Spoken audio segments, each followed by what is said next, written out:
ESPN FC is presented by Xfinity. The Wi-Fi is booming. Okay, so apparently things are getting fixed. Internal remedies, say L'Esportiu, in Catalonia, basically sorting a few things out. But the big news today is that Inigo Martinez officially left Barcelona for Saudi Arabia. There was a contract that stated, well, his contract stated that he could leave if that offer came in from Saudi Arabia. That's happened, and he is on his way out. So to talk more about this, let's welcome in Alex Kirkland. Alex, how big a blow is this for Barcelona? I think potentially quite a big loss for Barca, Kay. I think you can make a case for him having been their best or most important defender last season. I mean, he made almost as many appearances, played almost as many minutes as the likes of Kubasi and Koundé, was part of that first choice back four. A different kind of defender, a somewhat more kind of old school defender whose focus is defending, which I think was good for this Barcelona team. A leader as well, a big character, popular in the dressing room. And I think, like I say, they've obviously made the decision that they can do without him, that they've got enough alternatives there. They do have other options at centre back, not just Pau Kubasi, but you've got Ronald Araujo, you've got Andreas Christensen, who we forget about a bit because he was obviously injured for much of last season, but a really good defender when he's at his best. Someone like Koundé, who can play in the middle, one or two other options as well. So they've really made the decision that they can do without him, and he's wanted to go elsewhere for a big pay rise as well, as is reported. So it's going to be interesting to see how they cope without him. Because, like I say, I think he was a really big part of their success last season, an important character as well as big and an important player. So I think he'll be missed for sure. Your thoughts on it, Ale? I think Inigo Martinez, when he first went to Barcelona, it was kind of an afterthought. Yeah, it's a nice piece to have, squad depth, numbers, strength in numbers, and then we move on from that.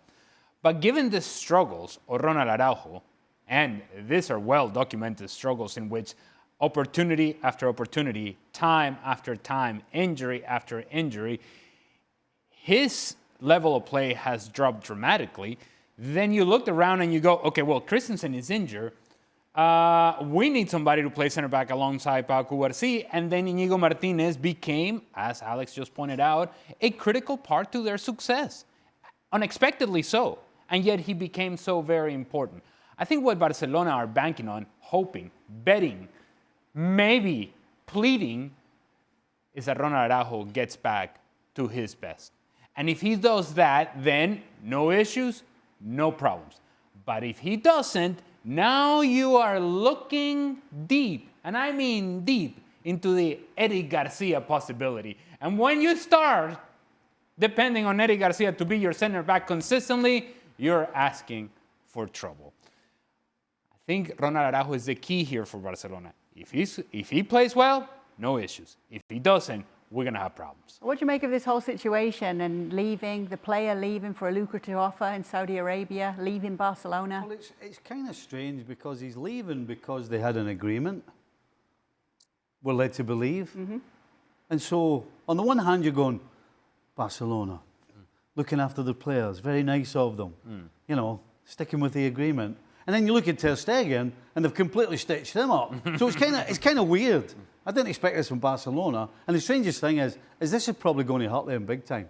Listen, I'm not a huge fan of Inigo Martinez, but he did a really important job for them.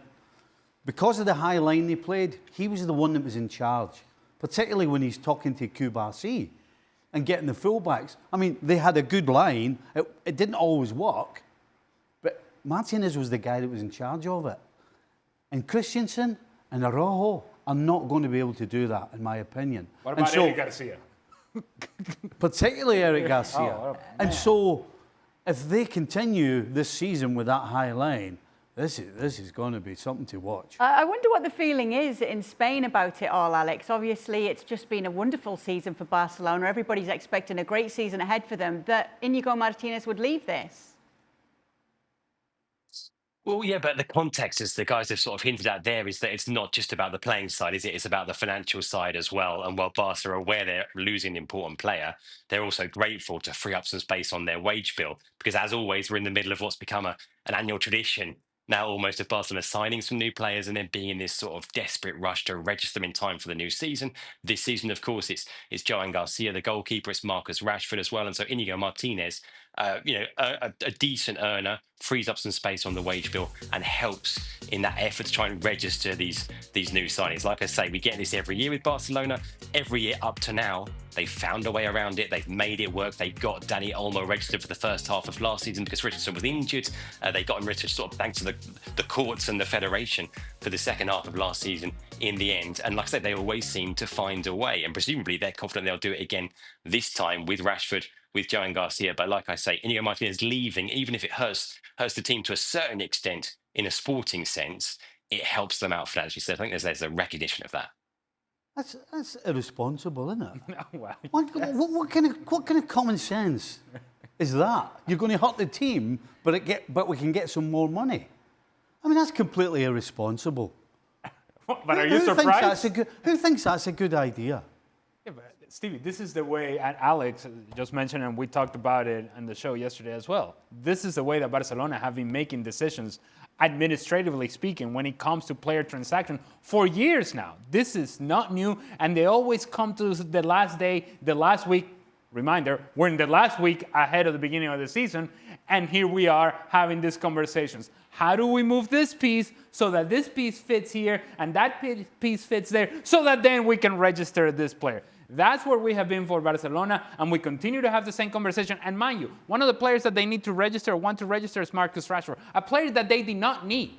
It wasn't a position of need. They go and chase Marcus Rashford, and now you're in a position in which you need to move three things to accommodate one. Doesn't make sense, but this is the way that they have been making decisions for years. Now, Stevie did mention the way that Marc-Andre Ter Stegen was treated, but all is well now, Stevie. Everybody is friends again. What do you mean, what? They've reconciled, everything's okay. In fact, you may even give a speech tomorrow at the Joan Gamper Trophy as captain. Tell us more. What's the latest, Alex?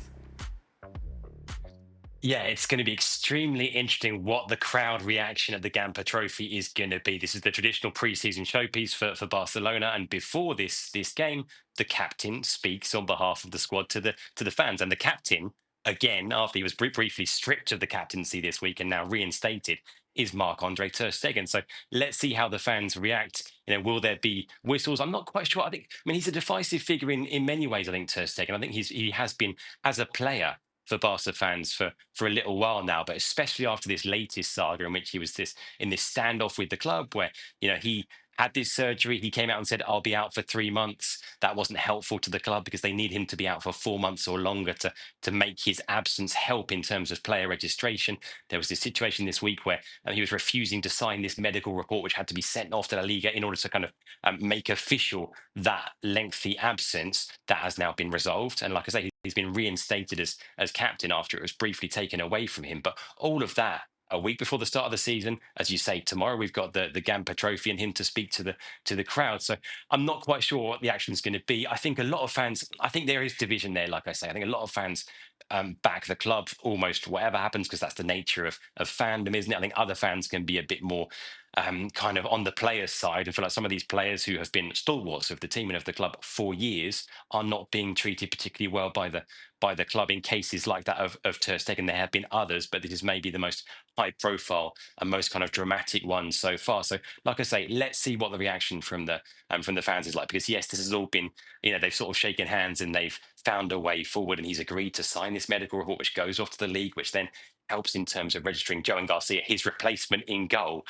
It's quite incredible really that it's come to this, but like I say, watch this space in terms of how the crowd react to that speech from Ter Stegen. Yeah. Imagine being in a position as captain of a team, as important a player as Marc-Andre Ter Stegen has been for Barcelona, where you have back surgery and the club is upset with you because you should be out 4 months and not 3 months. This is the reality of where Barcelona have put themselves and how they go about making decisions. And there's no way that anybody can tell me and try to explain to me how all of that makes sense. That you get yourself in a position in which you corner yourself as a club to the point to where you get upset with your goalkeeper who just had back surgery, and demand that he's out for 4 months instead of 3 months so that you can register his replacement or who would be the guy who's going to take over. You cannot make this up. You cannot write it, you cannot make it up. And Barcelona, year after year after year, they find even more creative ways of running a club that is a massive, gigantic brand, and they're running it as if they're running a Sunday league team.